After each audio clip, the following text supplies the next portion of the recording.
우리 주님께서 들보와 티를 말씀하시면서 우리에게 다른 사람을 평가하지 말아라, 판단하지 말아라 이렇게 말씀을 하셨습니다. 그런데도 불구하고 우리는 평가하는 거 참 좋아합니다. 요즘 한국 사회에 어떤 큰 이슈가 생길 때마다 항상 논쟁을 하는데 금수저, 흑수저 이런 논쟁들이 자주 일어납니다. 이번에도 8.15 광복절 가석방을 이야기하면서 금수저, 흑수저, 유전무죄, 무전유죄 이런 말들을 많이 하는 것을 우리가 들을 수가 있습니다. 이 말은 그냥 우리가 이렇게 생각할 수 있습니다. 사람을 평가하는데 또 구분하는데 재력으로 평가한다 이런 말이죠.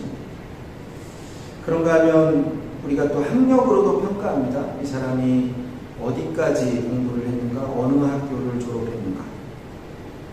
학벌 외에도 사람을 평가하는 기준들이 여러 가지가 있습니다. 대표적인 것으로 그 사람이 가지고 있는 지식으로 평가합니다. 경험을 가지고 그 사람이 이력이 어땠는가, 재능을 가지고 그 사람이 어떤 기술들을 가지고 있는가, 그런가 하면 그 사람의 외모로도 사람을 평가합니다. 이번 올림픽 이제 다 끝났지만 올림픽을 통해서 인기를 얻고 그 후일담들을 우리가 들어보면 물론 메달을 딴 것 또 그 사람들에 대해 인기가 많이 올라갔죠. 그런데 또 보면은 그 사람들의 외모 때문에 인기가 올라간 사람들 이야기를 많이 들었습니다. 잘생겨서 또 예뻐서 그래서 인기가 올랐다. 이게 우리나라만의 문제가 아닙니다. 전 세계적으로. 그런데 이런 외적인 것보다 사람을 평가하는 데 있어서 더 중요한 것이 있습니다. 그 사람의 내적인 것이죠. 사람됨 이렇게도 얘기할 수 있습니다. 사람됨이 잘못되었으면 그 사람이 아무리 많은 재능이 있고 지식이 있고 외모가 수려해도 그 사람이 재력이 있어도 이런 게 다 소용이 없습니다. 중국을 통일했던 진나라의 재상이었던 여불이라고 하는 사람이 있습니다. 이 여불이가 인재를 뽑을 때 무엇을 보아야 되는가에 대해서 이야기하면서 육합론이라는 이야기를 합니다. 6가지 시험을 통과해서 사람을 평가한다. 이게 육합론입니다. 6가지를 이야기하는 첫 번째는 희지, 이형, 기수, 기쁠 희자를 씁니다. 이런 내용입니다. 그를 기쁘게 해주어서 그가 지키는 것을 가지고 시험한다. 이런 말인데 기쁠 때 그것을 얼마나 스스로가 그 기쁨을 자제할 수 있는가. 크게 기쁜 일이라도 다른 사람들을 생각해서 그 기쁜 마음을 억제할 줄 알아야 된다. 이런 내용입니다. 예를 들어서 우리가 우리 아이들 보면 대학에 입학을 하죠. 대학 시험을 보고 합격을 합니다. 좋은 대학에 좋은 성적으로 합격을 해요. 그런데 옆에 보니까 이웃집 아이가 좋은 소식이 없어요. 그러면 기쁘지요. 그런데 그 기쁨을 억제할 줄 알아야 된다. 이런 내용입니다. 그러니까 남이 어찌됐든 간에 내 기분만에 몰두하면 이 사람은 좋은 사람 아닙니다. 이런 사람들은 가벼운 사람이라는 평가를 듣습니다. 요즘 많이 보면 그런 게 좀 많이 퍼져 있는, 내가 내 마음대로 하는데 이거 별로 좋은 거 아닙니다. 두 번째, 낙지, 이형, 기벽. 그 사람을 기쁠 날, 이 즐거울 낙자를 써서 그 사람이 즐겁게 두었을 때 그를 시험한다는 얘기입니다. 즐겁게 했을 때 그 사람이 그것을 얼마나 즐거움을 느낄 수 있는가. 그러니까 다시 말하면 즐거울 때는 그것을 즐거워할 줄도 알아야 된다는 겁니다. 가끔 보면 즐거운 일이 있어도 즐거울 줄 모르는 사람이 있어요. 다 즐거워하는데 혼자서 별로 즐겁지 않아요. 자기만 슬퍼하고 옆에 있는 사람의 즐거움에 찬물을 끼얹는 사람이 있어요. 여러분, 즐거울 때는 함께 즐거워해야 됩니다. 이런 사람이 바로 좋은 사람입니다. 세 번째는요, 노지, 이형, 기절. 그렇게 이게 뭐냐면 성날 노자, 화날 노자를 쓰거든요. 그를 성나게 해서 그를 시험한다 이런 의미입니다. 그 사람이 화를 얼마나 잘 조절하고 다스리는가. 화가 났을 때 지금은 화가 나지만 혹시 나중을 생각해서 팔을 잘 다스릴 줄 아는 사람이 좋은 사람이고 쓸만한 사람이다, 이런 얘기입니다. 반대로 팔을 억제하지 못하는 사람이 있어요. 요즘 우리가 보면 분노 조절 장애 그런 얘기 하잖아요. 그렇죠? 그런 사람들은 큰 일을 못할 사람, 일을 그르칠 사람, 이렇게 이야기를 합니다. 네 번째 시험하는 것은요, 구지, 이염, 기특, 여기서 쓰는 것은 두려워할 구자입니다. 그를 두렵게 해서 그 사람을 시험한다, 이런 거예요. 그 사람이 두려움 가운데 있어도 물론 두렵겠죠. 그러나 그 두려운 마음을 얼마나 드러내지 않는가. 설령 두렵더라도 막 호들갑 떨지 않고 신중하게 상황을 분석하면서 그것을 견디는 사람, 이런 사람이 좋은 사람이다, 이런 이야기입니다. 다섯 번째로는 애지, 이형, 기힘, 슬플 애자입니다. 그를 슬프게 하는 거예요. 그리고 시험하는 겁니다. 그것을 얼마나 잘 사귀는가. 여러분, 슬픈 마음을 살릴 줄 아는, 슬픈 마음에 잘 조절할 수 있는 사람은요, 나중에 옆에 슬픔 당한 사람을 위로할 수 있기 때문에 그렇습니다. 마지막 여섯 번째는요, 고지, 이형, 기지라고 해요. 그를 괴롭게 해서, 쓸고 괴로울 구자를 쓰는데, 괴롭게 해서 그를 시험한다는 겁니다. 괴로울 때 그가 얼마나 참아내는가. 괴로움과 아픔을 있는 그대로 다 드러내면 주위의 모든 사람이 다 불편해져요. 내가 괴롭지요. 근데 내가 다 드러내면 내 가족들도 불편하잖아요. 잘 참는 사람이 있어요. 여러분, 그런데 그걸 잘 참는 사람이 있다니까요. 너무 잘 참아요. 예전에 제가 있던 교회에 한 여자 집사님이 계셨어요. 이분이요, 잘 참아요. 아픈 것도 잘 참습니다. 어느 날 교회 와서 예배도 배가 아픈데요, 그 참는 거예요. 땀을 뻘뻘 흘리며 참는 거예요. 남편에게도 막, 그거 보니까 옆에 있는 사람들이 그거 보면서, 아, 이거 별거 아닌가 보다, 그렇게 생각을 했어요. 근데 나중에 들어보니까 맹장염이 터져서 복막염이 위험했습니다. 그러니까 나중에는 얘기를 합니다. 그럼 참 곰같이 믿었는가, 그런 얘기를. 그런데요, 솔직히 말하면 그분을 가만히 생각해보면 그분은 정말 좋은 분이었어요. 다들 그분 좋은 분이라고 이렇게 칭찬하는 분이 있습니다. 여러분, 몸이 큰 사람, 우리 거인이라고 해야 됩니다. 거인. 몸이 큰 사람 거인이라고 해요. 그런데 마음이 큰 사람이 있어요. 이런 사람 뭐라고 얘기하면 거물급 인사이죠. 거물. 몸이 큰 사람 중요한 것 아닙니다. 정말 좋은 사람은 마음이 큰 사람입니다. 마음이 큰 사람. 유명한 선구학자인 지그 지글러라고 하는 사람이 이런 말을 했습니다. 인생의 고도를 결정하는 것은 그의 재능이 아니라 그의 삶의 태도이다, 이렇게 했습니다. 그 사람이 얼마나 높은 위치까지 갔는가, 그거는 재능이 아니라는 겁니다. 그 사람이 삶을 대하는 태도다, 이렇게 이야기합니다. 오늘 본문은 하나님의 마음에 합한 사람이라는 별명을 가지고 있는 다윗의 이야기입니다. 하나님의 명령을 받았어요. 사무엘 선지자가. 이제 이새라고 하는 사람의 집을 찾아갑니다. 하나님께서 사무엘 선지자에게 이렇게 말씀합니다. 내가 사울을 겸손할 때의 왕으로 세웠다. 그런데 이제 사울이 교만해져서 내가 그를 버려놓으라. 이제 다음 왕이 될 사람을 네가 찾아가서 기름을 부어라. 이렇게 말합니다. 그런데 누군지 가르쳐주지 않으세요. 그 이름을 가르쳐주지 않고 다만 이렇게 말씀하는 겁니다. 이새의 아들 중에서 내가 선택했다. 그 집으로 가라. 이렇게 명령하십니다. 사무엘이 하나님의 명령대로 이새의 집을 찾아갑니다. 그리고 이새에게 모든 아들들을 내게 보이라 그렇게 말합니다. 그리고 그 중에 한 사람만 택해서 기름을 부으면 돼요. 그럼 그 사람이 이스라엘의 왕이 되는 거고.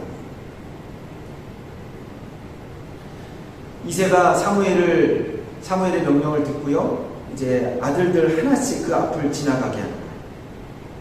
그러면 하나님의 성령이 감동해서 누가 하나님 택하신 사람인지 사무엘에게 하나님을 가르쳐 주실 것입니다. 이새의 아들 중에 누가 있냐면 다윗이 있어요. 다윗은 우리가 성경에 보면 아브라함의 14대 손입니다. 그리고 유다 지파 이새라고 하는 사람의 8번째 아들.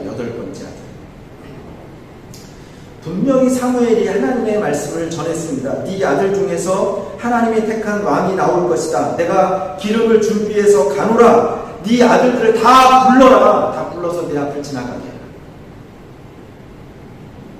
사무엘의 명령을 듣고 아버지 이새가 생각합니다. 야, 이거 굉장한 일이다. 내 아들 중에서 하나님이 선택한 이스라엘의 왕이 있다니. 그리고 혼자서 고민을 합니다. 그랬을 것 같아요. 누굴까? 첫째 아들, 둘째 아들 생각하면서 고민을 합니다. 다 떠올려 봅니다. 그리고 그 아들들을 다 모아서 사무엘 앞을 이제 지나가게 하는 거예요. 그런데 오늘 말씀해 보면요, 모든 아들을 다 부르라고 명령하셨는데 불구하고 한 사람을 부르지 않았어요. 한 사람 부르지 않은 아들이 있어요. 그 아들이 누구냐면 8번째 아들 다윗입니다. 그러니까 오늘 본문을 보면서 이렇게 우리는 생각할 수 있어요. 이새가 아예 다윗을 제쳐놨어요. 내 아들 중에 왕이 될 사람이 있다고 했는데 아무래도 저건 아니다. 아버지가 그렇게 다윗을 평가합니다. 그러니까 사무엘 앞에 아들들이 다 섰는데 다윗만 빠졌어요. 사무엘이 그 아들들 아무리 둘러봐도 성령이 감동이 없어요. 그렇죠? 그래서 사무엘이 묻는 거예요. 네 아들들이 다 여기 있느냐? 여기 있는 아들들이 전부냐? 우리 한번 11절 말씀 한번 읽어볼까요? 사무엘상 16장 11절 말씀 우리가 한 목소리로 같이 읽겠습니다. 시작. 사무엘이 이새에게 이르되 네 아들들이 다 여기 있느냐? 이새가 이르되 아직 막내가 남았는데 그는 나누면 새끼나이다. 사무엘이 이새에게 이르되 사람을 보내어 그를 데려오라. 그가 여기 오기까지는 우리가 식사 자리에 앉지 아니하겠느냐. 막내가 있긴 한데 아무래도 아닌 것 같아서 그 아이는 그냥 양을 치도록 내버려 두었습니다. 이런 얘기입니다. 그를 데려와라. 그래서 막내 아들 다윗이 사무엘 앞에 섰습니다. 막내, 그 사람이 바로 다윗왕이에요. 하나님의 마음에 합한 사람. 가끔 우리가 부모들이 그런 얘기합니다. 내 자식은 내가 잘한다. 그런 얘기예요. 그렇죠? 내 속으로 나왔으니까 내가 제일 잘 알지. 아니에요. 여러분, 부모가 자식을 제일 몰라요. 부모가 제일 모를 수도 있습니다. 대표적인 성경의 대표적인 사람이 누구냐? 바로 이새라니까. 이새. 여러분, 다윗을 몰랐어요. 다윗을 제대로 몰랐어요. 그렇죠? 그러니까 우리 부모들은요, 그렇게 기도해야 돼요. 하나님, 내 자녀의 능력을 알아보게 해주세요. 이새처럼 되지 않게 해주세요. 여러분, 자녀들 걱정하지 마세요. 아무도 몰라봐도, 심지어는 부모까지도 몰라봐도 하나님은 올바로 알아봐 주십니다. 다윗처럼. 다윗은 순종의 사람입니다. 사무엘 선지자가 집에 와서 아들들 중에 다음 왕이 될 사람을 뽑아서 이제 기름을 붓겠다고 했는데 아버지 이새가, 그리고 또 형들이 다윗에게 그러는 거예요. 너는 남아서 양이나 치고 있어라. 그런데 그 말에 다윗이 순종하잖아요. 순종. 그렇죠? 다윗은요, 순종의 사람이었어요. 성경에 보면 다윗이라는 그 이름이 몇 번 나오면 995번 나온다. 995번. 성경의 이름 중에 제일 많이 나오는 이름이 누구냐면 바로 다윗이에요. 성경에 보면 그를 가리켜서 그렇게 얘기합니다. 하나님의 마음에 합한 사람. 이렇게 그를 부릅니다. 어떻게 다윗이 하나님의 마음에 합한 사람이 되었는가? 하나님이 그의 무엇을 보셨는가? 오늘 성경 말씀을 보면 이렇게 말씀합니다. 그 신장과 외모를 보지 말라. 내가 이를 버렸노라. 사람은 외모를 보거니와 나는 중심을 보느니라. 하나님은요, 우리의 중심을 보십니다. 우리의 중심이 하나님 앞에 합한 사람이 되기를 간절히 소원합니다. 여러분, 역사적으로 보면 사람들에게 존경받는 사람들, 우리가 위인이라고 이야기하는 사람들은 사실은 외모가 그렇게 뛰어난 사람들이 별로 없었단 말이에요. 물론 성경에서도 그렇겠지만 일반적으로 봐도 그렇습니다. 소크라테스라고 하는 사람 잘 알죠? 그렇죠? 이 사람은요, 얼굴이 울퉁불퉁하고 눈이 작고 또 툭 튀어나와가지고 키가 아주 작고 볼품이 없던 사람, 이렇게 이야기합니다. 그러니까 여러분, 이 사람이 바로 존경받는 철학자 소크라테스의 외모입니다. 우리 기독교에서도 칼빈이라는 분이 있습니다. 장로교의 창시자 이렇게 얘기합니다. 이분은요, 몸과 얼굴이 아주 빼빼 말랐다고 그렇게 얘기합니다. 그리고 눈에는 항상 진물이 흐르는 아주 볼품없는 사람이었다 이렇게 이야기합니다. 아브라함 링컨이라고 하는 사람이 있습니다. 미국의 16대 대통령입니다. 우리가 아는 것처럼 노예제도를 폐지했습니다. 이것을 위해서 남북전쟁을 했고 승리로 이끈 사람 아브라함 링컨입니다. 많은 사람들이 그를 존경합니다. 그런데 외모로 볼 때는요, 이 사람이 얼굴과 몸이 딱 마르고 다리는 너무 길고, 그래서 이 사람이 가지고 있는 별명이 뭐냐면 고릴라라고 하는 별명을 가지고 있습니다. 한마디로 그 외모는 참 볼품없는 사람이었습니다. 성경에서도 보면 사도 바울이 있죠. 사도 바울. 키는 작고 시력도 나쁘고 전생에 의하면 이 사람 간질병까지 있었던 그런 사람입니다. 이 사람이 바로 사도 바울. 하나님은 외모를 보지 않습니다. 중심을 보는 분이 하나님입니다. 중심을 보고 사람을 선택하십니다. 다윗의 중심에 무엇이 있었는가? 그게 중요해요. 먼저 우리가 다윗을 보면 그래요. 우리가 뒤에 다윗의 이야기를 우리가 읽어보면 그에게는요, 그 중심에 신앙과 또 용기가 있었어요. 하나님을 믿는 신앙이 확실했습니다. 그러니까 그 믿음 때문에, 신앙 때문에 그는 용기가 있었어요. 사무엘 17장에 보면 그가 이렇게 고백을 합니다. 34절에서 37절 말씀을 보면요, 그가 이제 골리앗과 싸우기 전에 사울 왕에게 나가서 내가 나가서 싸우겠습니다. 아직 어린아이가 아직 어린아이. 그러니까 사울이 만류하거든요. 너 못한다, 안 된다 만류하는 거예요. 그때 다윗이 사울 왕에게 하는 말씀이 17장 34절에 37절 말씀입니다. 그 내용을 요약해 보면 이렇습니다. 제가 아버지의 양을 지킬 때 사자나 곰이 와서 양떼에서 새끼를 잡아가면 내가 끝까지 따라가서 그것을 치고 그 입에서 새끼를 건져내었습니다. 그것이 일어나서 나를 해하고자 하면 내가 그 수염을 잡고 그것을 쳐서 죽였습니다. 제가 사자와 곰도 쳐 죽였는데 사시는 하나님의 군대를 모욕한 이 할례 없는 블레셋 사람이니까 그가 그 짐승의 하나같이 되리이다. 그리고 또 그렇게 얘기합니다. 여호와께서 나를 사자의 발톱과 곰의 발톱에서 건져내셨은즉 나를 이 블레셋 사람의 손에서도 건져내실 것입니다. 여러분, 이게 믿음입니다. 다윗의 중심에는 무엇이 있냐면 하나님에 대한 믿음이, 신앙이 있습니다. 그러니까 그가 용감했죠. 용맹했어요.